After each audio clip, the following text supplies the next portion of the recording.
Ladies and gentlemen, Dragnet has a very important announcement for all of you at the close of tonight's program. The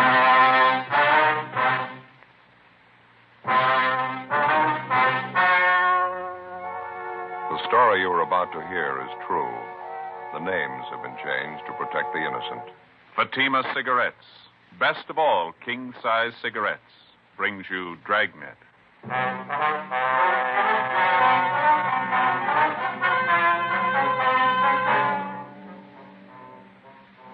You're a detective sergeant. You're assigned a robbery detail.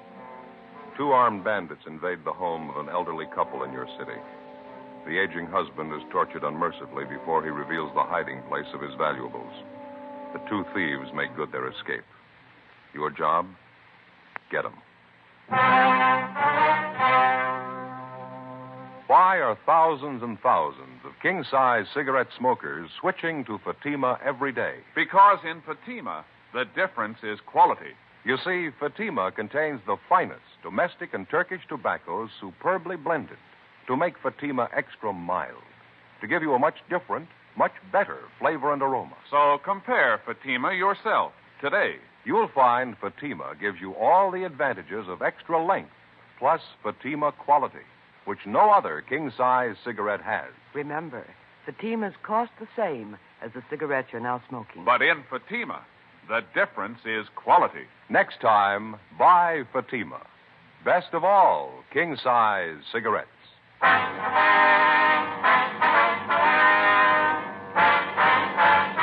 Dragnet, the documented drama of an actual crime. For the next 30 minutes, in cooperation with the Los Angeles Police Department, you will travel step by step on the side of the law through an actual case transcribed from official police files. From beginning to end, from crime to punishment, Dragnet is the story of your police force in action.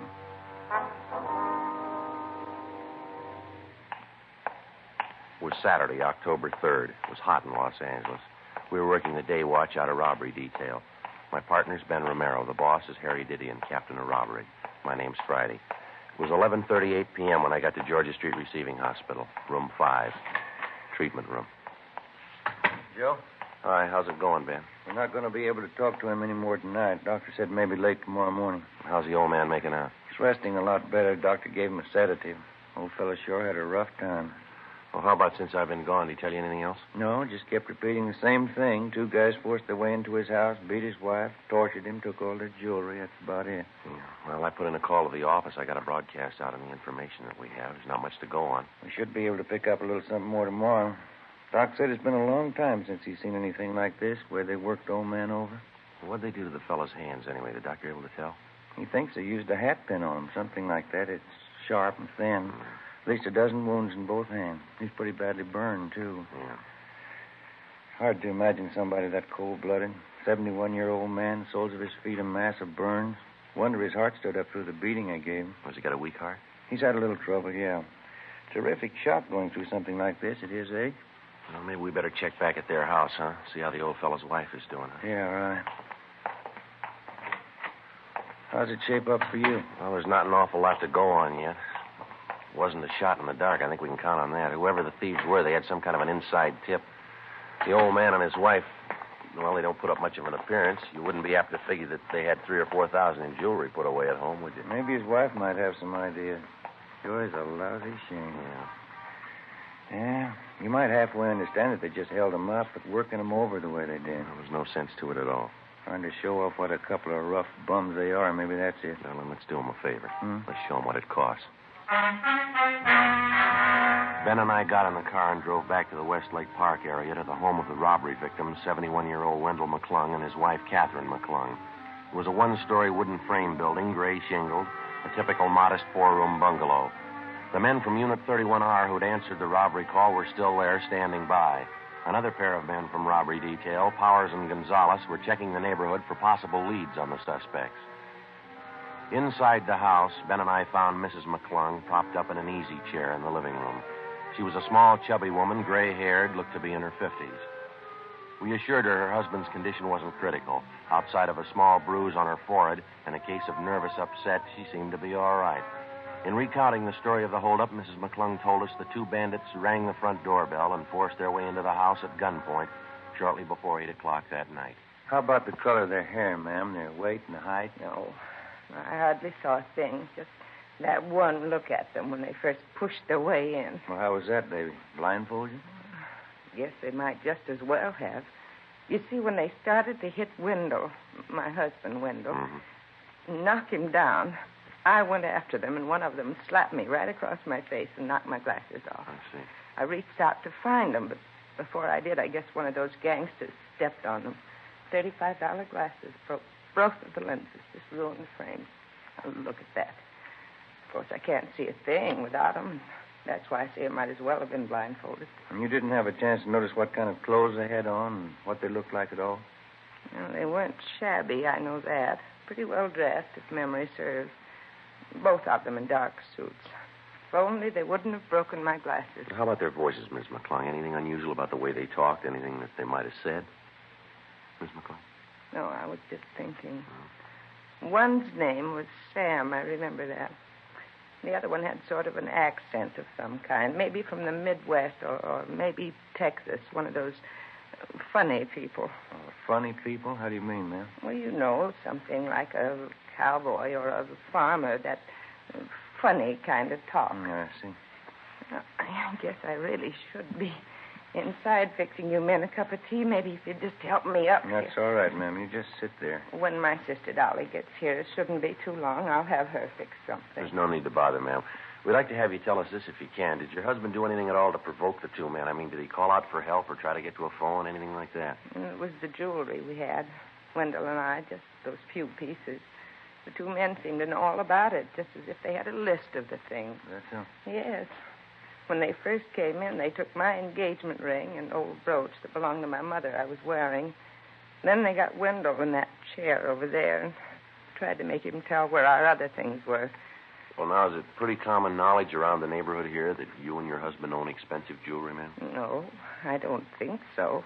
What the men seemed most interested in was Wendell's ring, his diamond signet ring. It was a beautiful thing, 4 carat. Yes, ma'am. We've got a description on that. That was when they tried to force your husband to tell him where it was hidden. Is that right? I never thought anybody'd be that cruel, officer. Downright cruel. They burned his hands and his feet, kept hitting him in the face with their fists. It was just terrible. Poor Wendell. He finally had to tell them. I see. They went and found the things, and then they came back in here and ripped out the phone. Warned us not to move. And then they left. I just broke down and cried, officer. To see poor Wendell there, the way they abused him. Yes, ma'am, we understand. You're sure he's going to be all right? What did the doctor say? Well, he said there's no danger, ma'am. Mr. McClung's resting comfortably now. Oh, that must be my sister You want to Dolly stay right now. here with Miss McClung, Ben? I'll get that. Yeah, all right.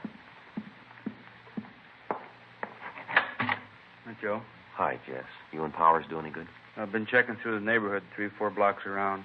Not an awful lot. A lot of people know the McClungs. Few of them know about their having jewelry. None of them saw anything unusual going on tonight. The thieves used the car. We know that. Didn't anybody at all spot it? I'm not sure, but there's one possibility. Some of the neighbors said a young kid was peddling magazines down this block tonight, just about the same time as a robbery. He might have spotted Well, that's something. fine. Where is the boy? Where does he live? Well, that's what we asked the neighbors. Yeah. Nobody knows. A supplementary broadcast in an APB was gotten out containing what description we had on the two hold-up men, plus descriptions of each article of jewelry taken from Mr. and Mrs. McClung. The following morning, along with Jess Gonzalez and Johnny Powers, we continued canvassing the immediate neighborhood of the holdup. The only thing we got was a fair description of the boy who'd been selling magazines the night before in the vicinity of the McClung house, and also the names of the magazines he was peddling. Monday morning, 9 a.m., we got in touch with the local distributor for the publications, got a list of 5 boys who sold for them in that general area, and started checking them out.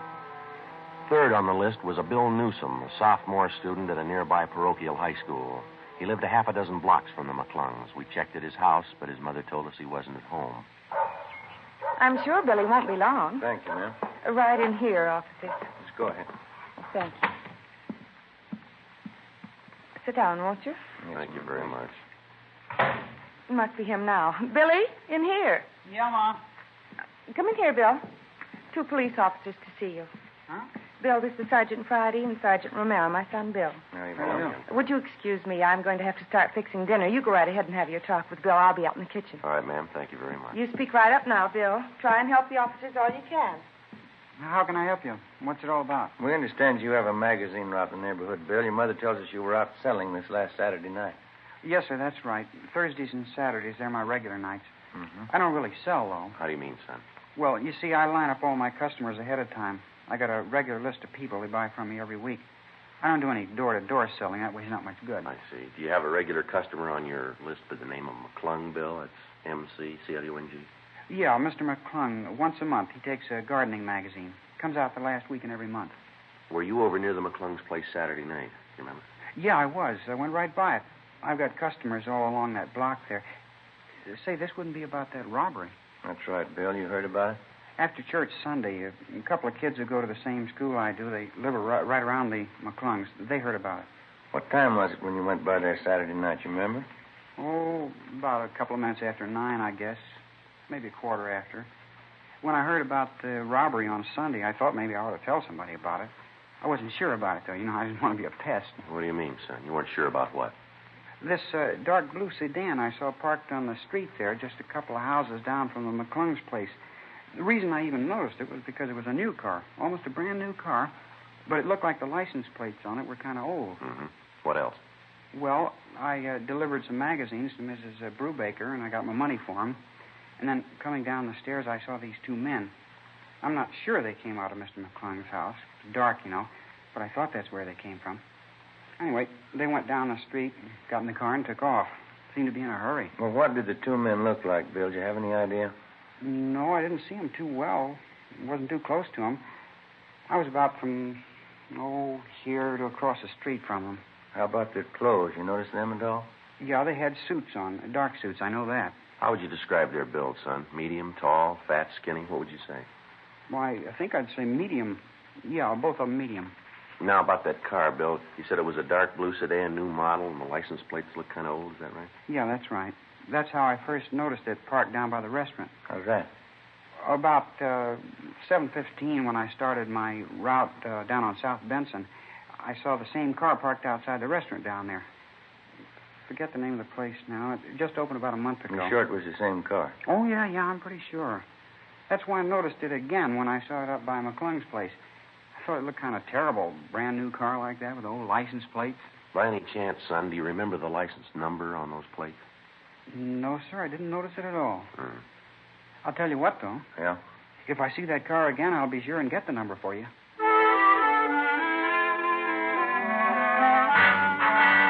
Before we left the home of 16-year-old Bill Newsom, we got a complete description of the car which he'd seen parked near the McClung's home on the night of the robbery. He told us it was a 1950 Hudson, four-door sedan, dark blue, white sidewall tires. We relayed the information downtown to robbery detail. After we left the boy's house, we drove to the vicinity of the restaurant on South Benson, where the Newsom boy had first spotted the Hudson sedan. After making the rounds of several bars and coffee counters in the area, we started checking at the restaurant. It was newly opened, just as the boy had described it, full of glass, brick, and fancy modern stonework.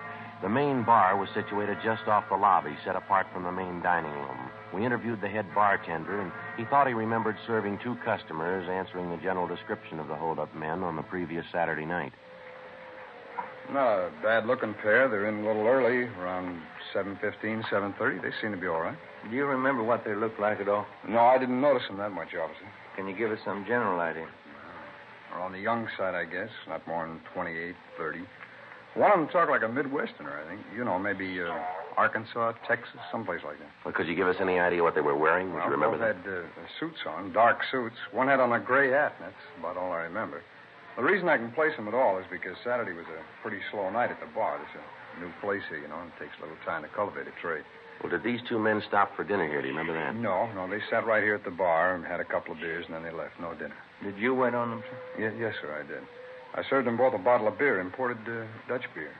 Do you serve quite a bit of that imported beer, do you? No, not here, no. It's mostly cocktail trade. These two fellows are the only ones I remember asking for. Well, do you remember if the two men handled the beer bottles at all?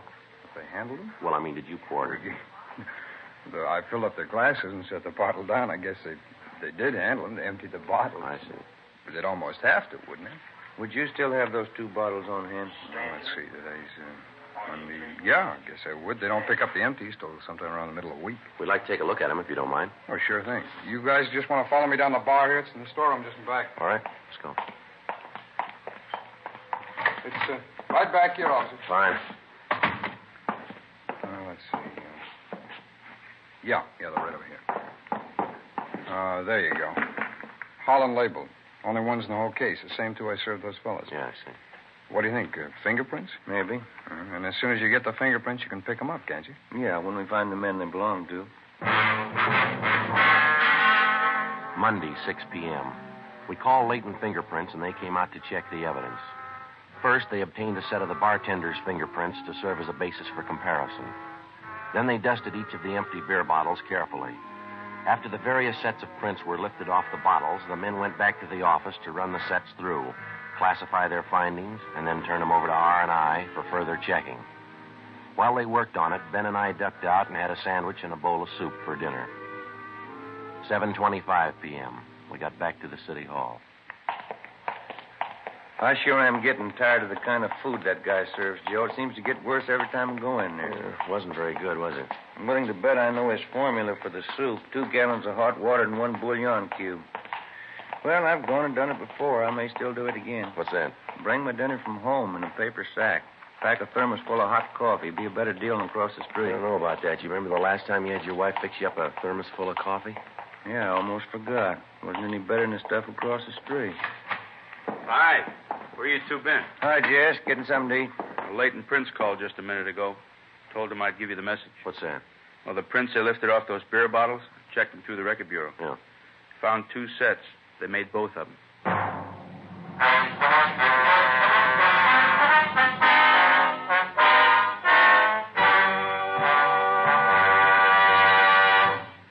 In state after state, all across the country, Fatima sales are going up and up. Listen to the actual figures in the latest Fatima sales report.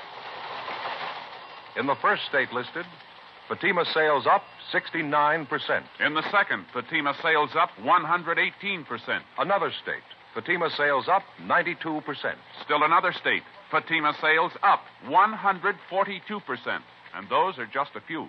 Yes, coast to coast, thousands and thousands of king-size cigarette smokers are switching to Fatima. You see, Fatima contains the finest domestic and Turkish tobaccos, superbly blended. Fatima gives you extra mildness, a much different, much better flavor and aroma. You get all the advantages of extra length, plus Fatima quality, which no other king-size cigarette has. Fatima, best of all king-size cigarettes.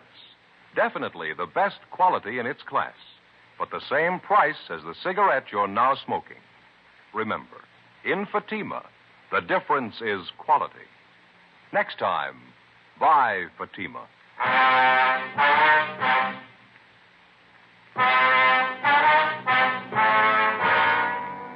October 5th, Saturday, 7:40 p.m. The 2 sets of fingerprints which had been lifted from the empty beer bottles were checked through R&I and identified as those belonging to 2 known criminals. The first was Henry Vincent Moss, WMA, 29 years old.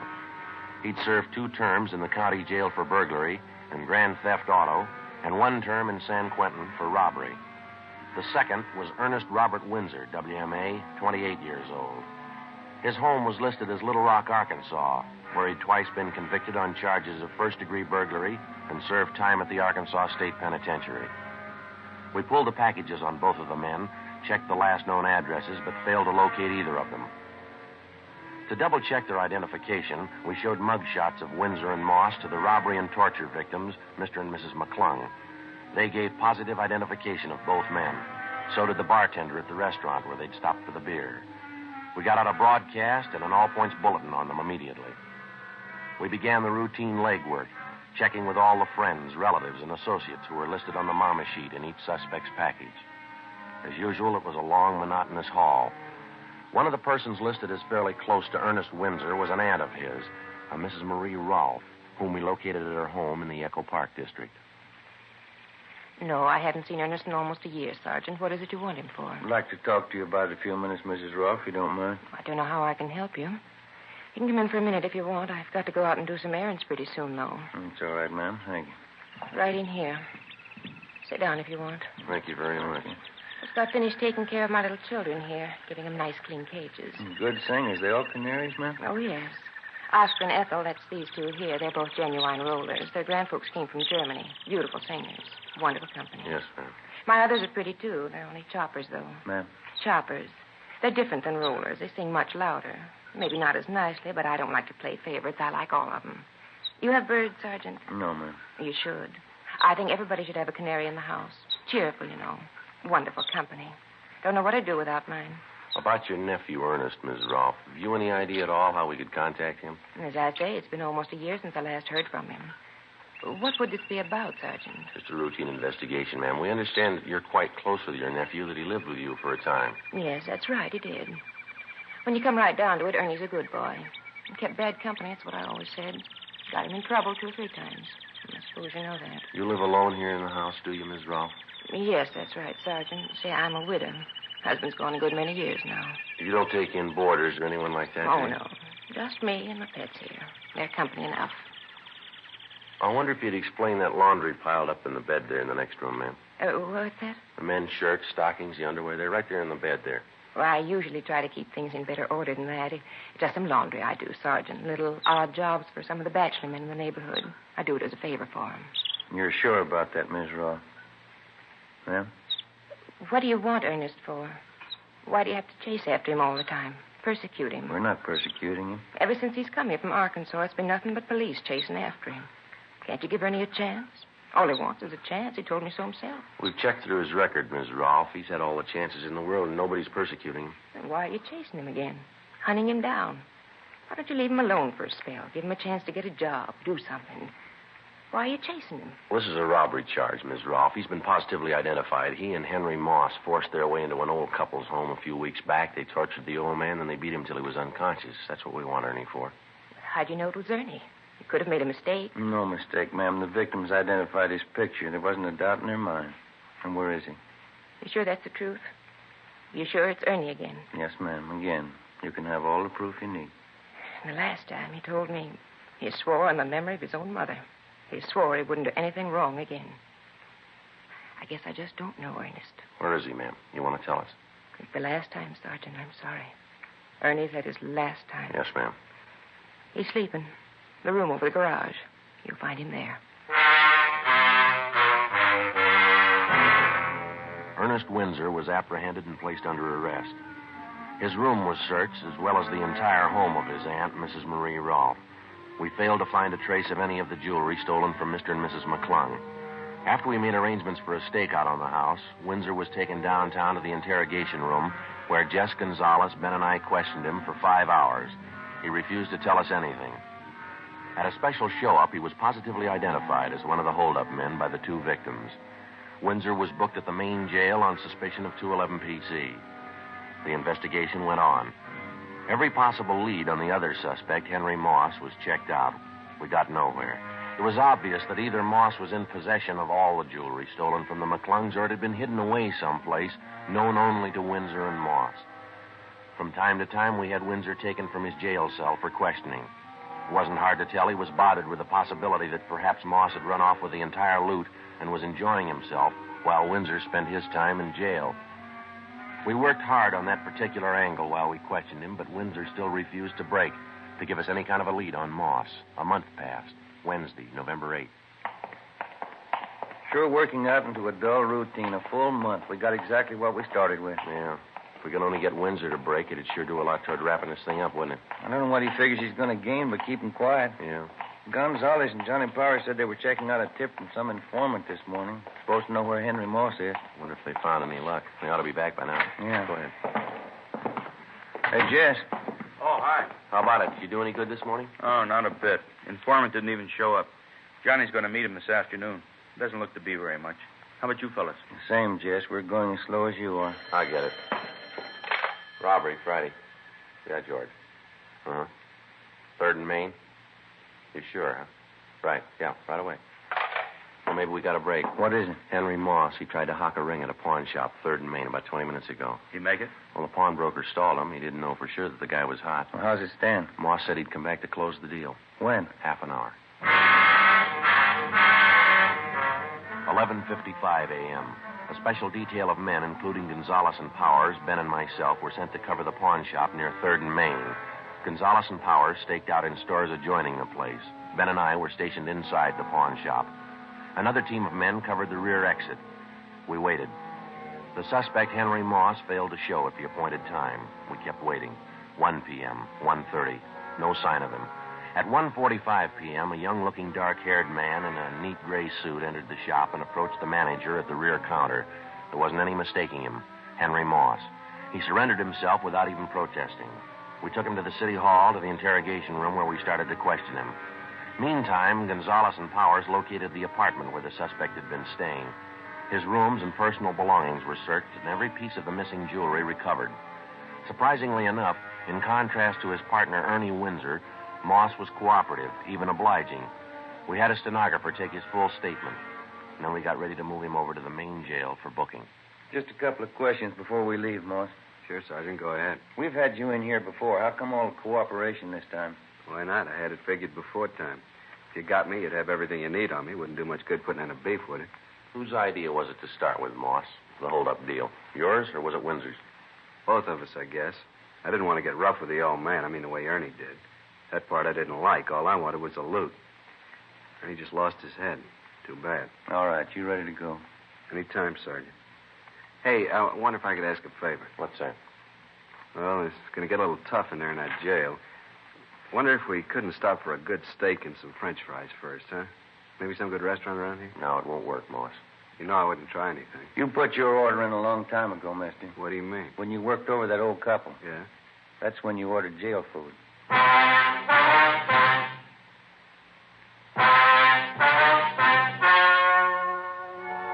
The story you have just heard was true. The names were changed to protect the innocent. On March 2nd, trial was held in Superior Court, Department 88, City and County of Los Angeles, State of California. In a moment, the results of that trial. Now, here's our star, Jack Webb. Thank you. If you smoke king-size cigarettes, listen to Fatima's amazing new offer. Buy a pack of Fatimas. Enjoy their extra mildness and superbly blended tobaccos. Now, if you don't like Fatimas better than the king-size cigarettes you're now smoking, return the pack with the unused Fatimas, and we'll give you your money back, plus postage. Now, we make this amazing offer because we believe Fatima is the best of all king-size cigarettes. Smokers all over the country are confirming this every day.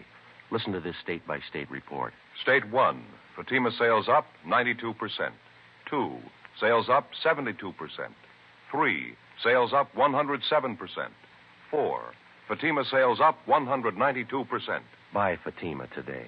If you're not convinced they're better than your present king-size cigarette, just return the pack and the unsmoked Fatimas before December 1st and get your money back, plus postage. Fatima, Box 37, New York 1. Buy Fatima today. Best of all king-size cigarettes.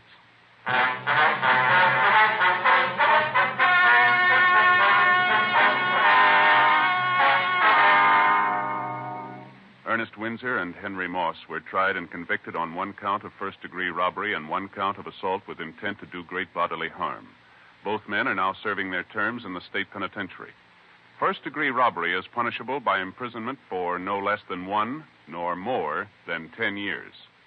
Ladies and gentlemen, the lives of millions of ragged and helpless Koreans depend on the unneeded clothes in your closet. Help these men, women, and children live through the winter. Send your clean, unneeded clothing and shoes prepaid directly to the Ark, Maspeth, New York, or the Ark, Oakland, California.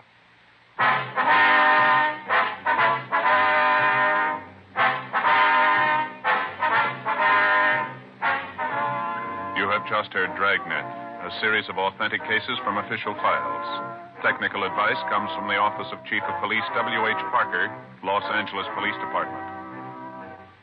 Fatima Cigarettes, best of all king-size cigarettes, has brought you Dragnet, transcribed from Los Angeles.